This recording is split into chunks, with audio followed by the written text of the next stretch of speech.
Okay. So, last class we have discussed about the perception of amplitude, or you can say the perception of intensity, that is loudness, and how the loudness is converted into dB, what is 0 dB, what is equate loudness curve, what is Sloan curve, that we have discussed. Today we want to discuss about how human being perceive the frequency.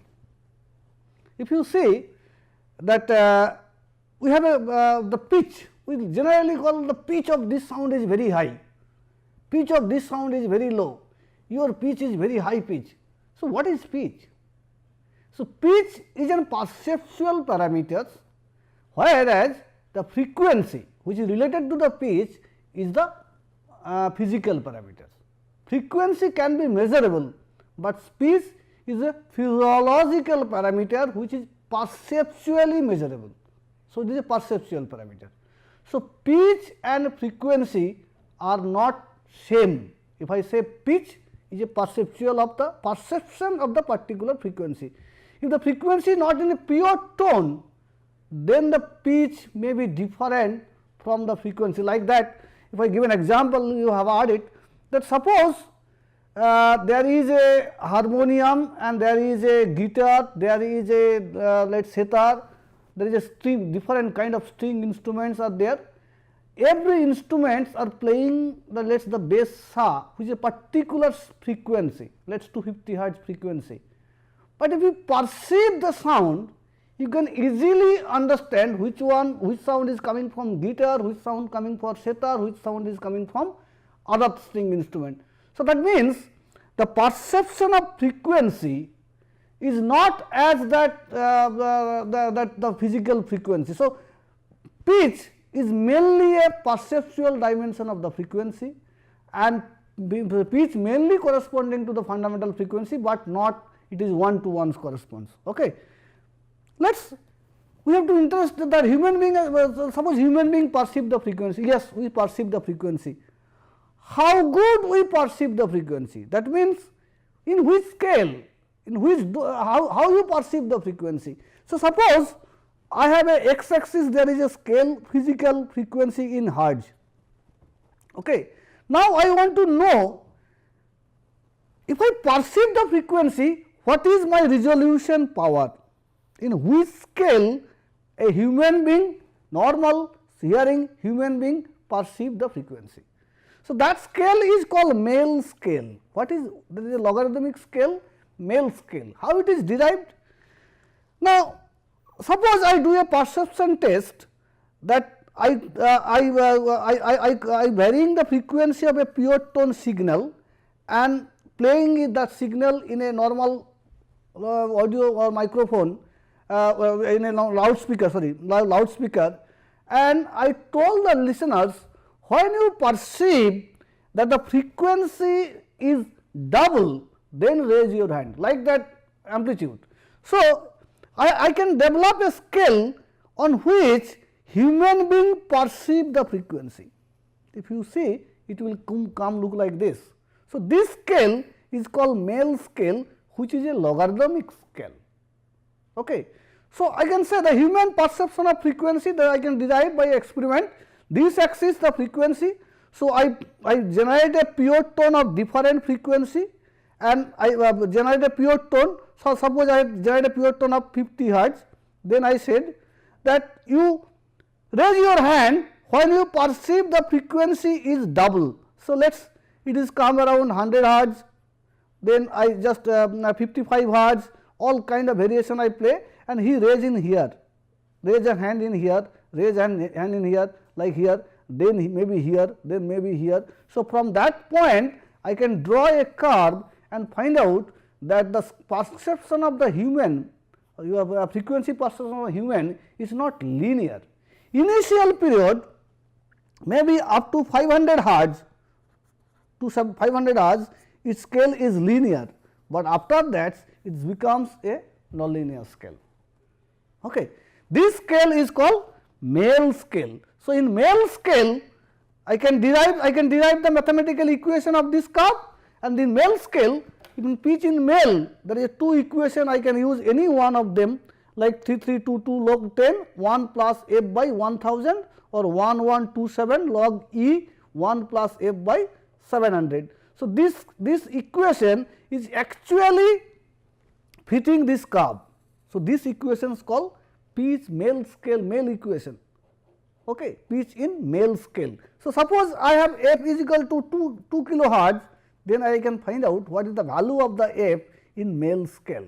So, I can put that pitch in male scale, let us pitch in male scale male is equal to 1127 log let us E 1 plus 2 kilohertz 2000 divided by 700. So, I can find out the male frequency. Okay. So, this is called male scale, you can say male scale conversion of the hertz to perception of the frequency.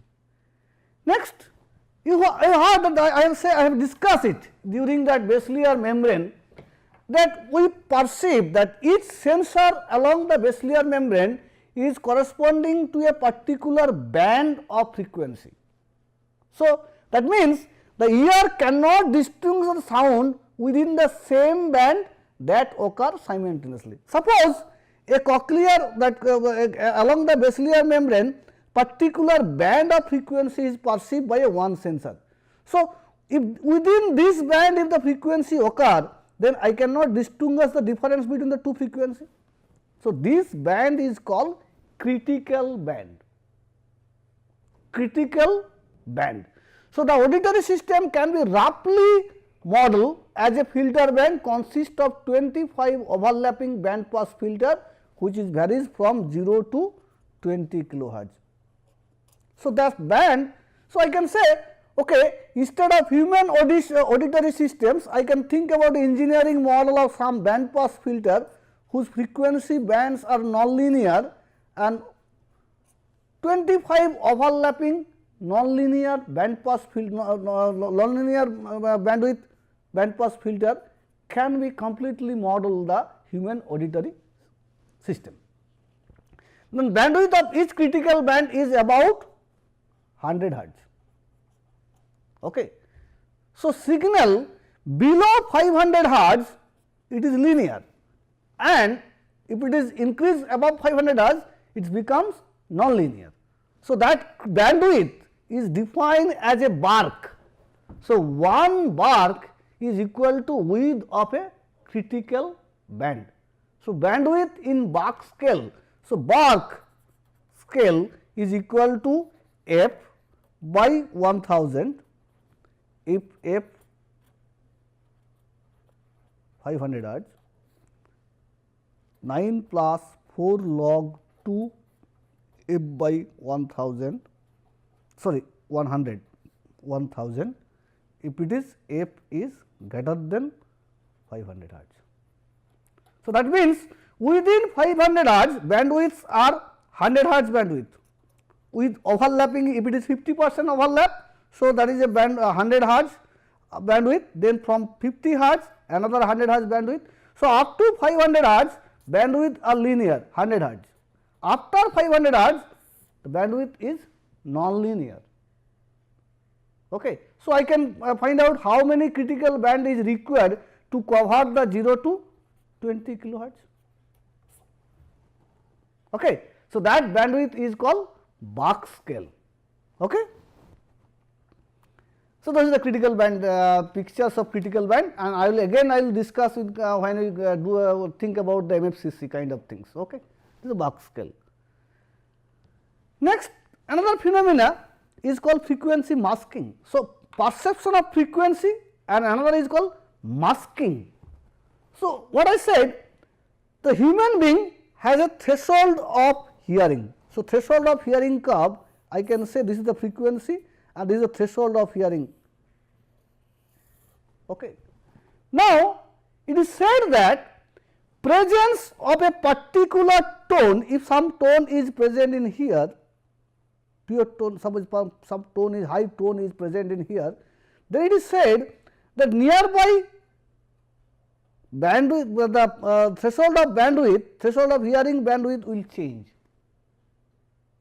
That means, if there is a strong particular tone is present, less f is equal to 1 kilohertz, 1 kilohertz, let us 1 kilohertz, then nearby frequency threshold of hearing is shifted upwards. So, I cannot perceive, if it is this tone is not present, I can perceive this frequency, but since this tone is present and if I have a frequency amplitude of like this, I cannot perceive it. It required a amplitude to cross this limit. Okay. So, that means I can hide this frequency because of presence of this strong tone.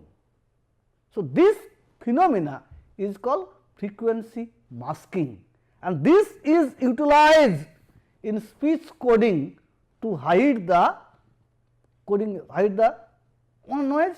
So, suppose the coding generate a noise, if the noise is within this limit, then I can say this noise is not perceivable. So, to hide this noise, frequency masking is much more useful. Okay? I am not going details about the frequency masking, there is a lot of details on frequency masking. So, if you are studying the speech coding, then auditory masking is very important. Next one is different view of auditory perception. So, there is I can say the auditory perception has a two view, one is called functional view, which means suppose I cannot know what is happening in here, I cannot do the anatomy and I cannot biological system I cannot measure, but if I consider the human head or human auditory system, perception is nothing but a black box, which I discussed in the first class, then I can say I can stimuli the systems. So, I can excite the system by a known stimulus and then I can measure the physiological behavior coming out from the system. Like that the development of Schoen scale or Male scale is the example of functional modeling. Another one is called structural modeling, based on the study of physiology or anatomy, how various body parts work with emphasis of an or emphasize on the process, neural processing of sound. So, this is another kind of study, the structural study. I have to analyze a human anatomy, excited the signal, measure the nervous signal, all kind of things can be done, which is called structural analysis. So, I can say the functional analysis, like that how human being perceive the frequency is the functional modeling. I play a different sound and a human being listen the sound. So, I excited the human perception by external stimulus, which is known stimulus, and observe the output, then can try to develop the how human being perceive the frequency, that scale, that is Male scale. So, that is functional kind of auditory perception. Okay. Second one is that why we have to know the perceptual modeling or how human being perceive the frequency. So, perceptual effect include the most auditory model, spectral analysis on a nonlinear frequency scale, spectral amplitude compression, loudness compression via logarithmic scale. So, we are not you can say that physical loudness is not physical intensity is not equivalent to the perceptual loudness. So, there is a logarithmic compression is there. Decreased sensitivity at lower frequency, you know that lower frequency are we are sensitive to the lower frequency, but higher frequency we average, there is the bandwidth, critical bandwidth, the critical band is very big. So, average, so resolution, human resolution of the higher frequency is very rough, I can say roughly approximate. So, I can say decreased sensitivity at lower frequency and increased sensitivity at decreased sensitivity at lower frequency, or you can say the change of perception of the frequency and lower bandwidth is much linear and the upper bandwidth is non-linear. Then utilization of temporal features and auditory masking of tones. So, those phenomena can be used in auditory modeling, or when we extract the speech parameter from the speech, we have to include this perceptual variation, so that the parameter directly represent the human speech perception, what we have done in the inside the ear. Okay. So, that is called perceptual modeling. So, the different auditory models are available. perceptual linear prediction, this is called PLP, only known as PLP. So, these details I will cover during the linear prediction analysis. This is called perceptual class linear prediction. Okay. Then SNP auditory model, Lion cochlear model, gamma tone filter bank model or inner ear or inner hair cell model. So, all are called auditory modeling of human speech processing. So, I just discuss one or two model and then you can study it. So, one model is that SNP auditory model. If you see what is auditory model. So, how human being perceive the speech sound, I have to implement in auditory model. If you see, there is a, so stage 1, stage 2 and stage 3. So, what is stage 1? What we have done? We have a series of basal membrane filter. So, I can say I can develop a basal membrane filter by a filter bank, nonlinear filter bank. So, there is a pre-filtering. Pre-filtering means since it is a digitized signal. So, what I can do? I can develop a pre-filtering after ADC, so that high frequency and low frequency signal are cut up, and then I pass the signal through a band pass, or you can say the chunk of band pass filter, which is called basal we can say critical band filter. So, critical band filter bank. So, I have a speech signal, I pass this speech signal, let us forget the pre-filtering, pass this speech signal through a various frequency band filter. So, each filter output, or you can say the critical band filter output, give me the response of a basal membrane filter bank, each sensor. Now, I have to know which sensor is firing. I have to define which. So, this is called the hair cell firing. So, this hair cell firing I have to find out which filter is firing based on the collected energy at the output of the each filter bank. So, what this, so second stage is called, you can say the modeling of hair cell. So, this is called hair cell modeling.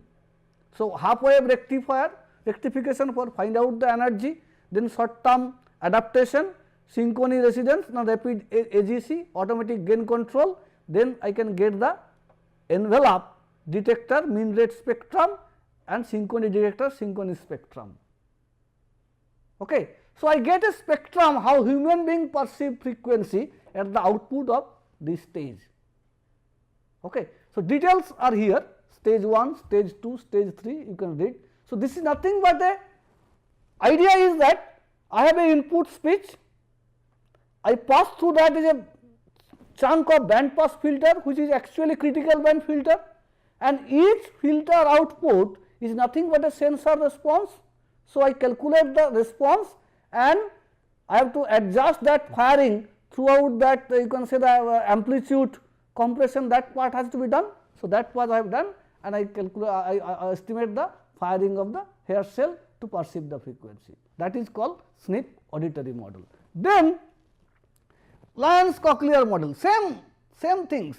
So, acoustic signal, outer ear, middle ear, pre-emphasis. So, acoustic signal is, if we pass through a, you can see we have a this kind of frequency response of the middle ear and outer ear.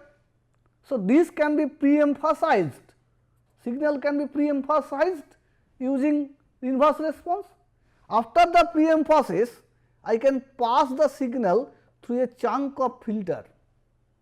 So, that is 86 cochlear filter bank, here it is designed, 86 cochlear filter bank in male or Bach scale. Okay. Then it is passed to the half wave rectifier to detect the amplitude, then AGC, automatic gain compression, to find out the frequency response of this acoustic signal as per the auditory response of human being. Okay. Then there is another model. So, this is the Lion's cochlear, this I will come later on spectrogram. Then ensemble interval histogram, EIH model. So, the model of cochlear hair cell transduction. So, I can say that along the basilar membrane there is a lot of there is a cochlear hair cell sensors. Each sensor consists of 10 fibers. Okay. So, that EIH, ensemble interval histogram, is nothing but a model of cochlear hair cell transduction. This transduction, this motion, how it is transduced, this motion to the transduction is take place, that is model here. How it is model? 165 channel equal space on a log frequency scale between 150 to 700 hertz, 150 channel filters. 165 channel filter. So, each cochlear filter design match neural tuning curve of for cats, minimum phase filter, array of level crossing detector that model motion of neural activity transduction of the inner hair cell, and then we sum it and get the response. Okay. Details you can also study if it is required. Then cochlear filter design, how it is designed, then EHI response, overall EHI response, that is EHI measure the spatial extent of coherent neural activity across auditory nerve. Okay. Okay. So, this kind of auditory models are mainly we use that PLP that we will discuss during the linear perceptual coding LP. When we discuss the LPC, that time we discuss the PLP details. Now, why these auditory models are important in human speech perception? So, nonlinear frequency scale. So, suppose I have a speech signal, I extract the parameter in linear frequency scale, then physically I am doing is okay, that I can extract the physical frequency, but how human being perceive, that is important also to incorporate. So, if I want to incorporate that, then all this frequency scale of the signal must be nonlinear, which is logarithmic scale, either in Mel scale or Bach scale. Okay. Then spectral amplitude, dynamic range, timbre is an important parameter. Okay. So, spectral amplitude, dynamic range or compression or loudness log. So, if I see each tone has an amplitude. Now, perception of that tone, that particular frequency depends on the threshold of hearing. So, perception of amplitude for all frequency is not same. I have to go through the equal loudness curve. So, I can say spectral amplitude compression as per the equal loudness curve I have to do. So, I can dynamic range or amplitude of the spectrum has to be compressed as per the threshold of hearing. The hearing sensitivity of the human ear to the amplitude is not same or not equal to all frequency.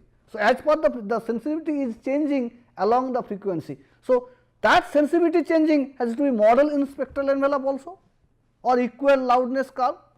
Log spectrogram integration, temporal features. So, I can say the temporal features is very important in a speech signal. How the spectral dynamics is changing is also a part of a speech signal, also a features of a speech signal. So, that is also very important for speech perception. Timbre is one of that examples. So, suppose I am producing a signal, somebody else is producing a signal, same tone or same thing. Suppose that example I have already given, that suppose I am singing a song which is follow the same notation, same lyrics, same, you can say the duration is also same. I exactly copy my guru, but if you see the guru's sound, my sound cannot be equal because of complexity of the speech. So, dynamic of the spectrum is very much important to know the complexity of the speech. Okay. Then what to learn from the auditory model? If I say speech, once I say the speech,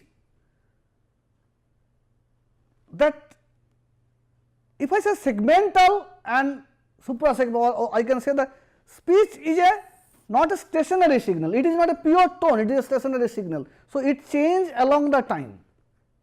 If I take a short duration 20 millisecond for a, let us say for a phone, and long duration for a speech segment, So, along the time property of the speech signal is changed.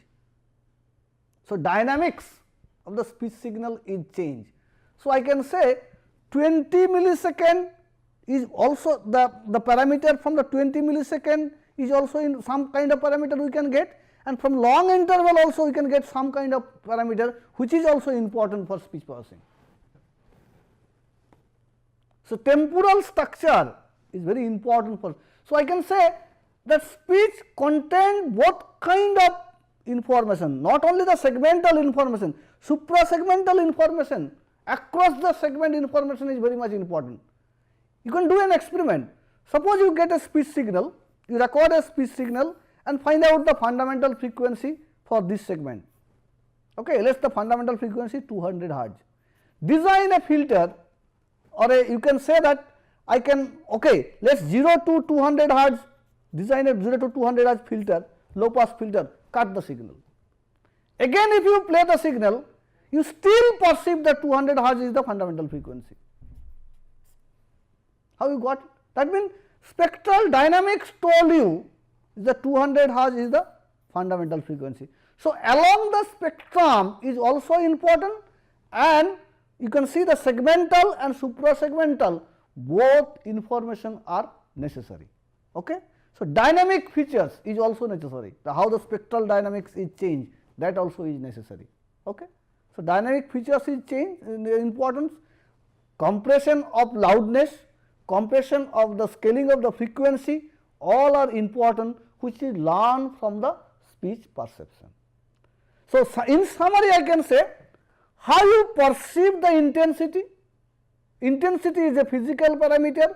So, how intensity related to the speech loudness is important. How the frequency, which is a physical parameter, is related to the perception of the pitch of the signal. So, human perception of frequency, human perception of loudness, and their mathematical model will be used in speech processing, so that my parameter extraction when I do, it should follow the human auditory systems. Okay? So, that is called speech perception. Okay? Thank you.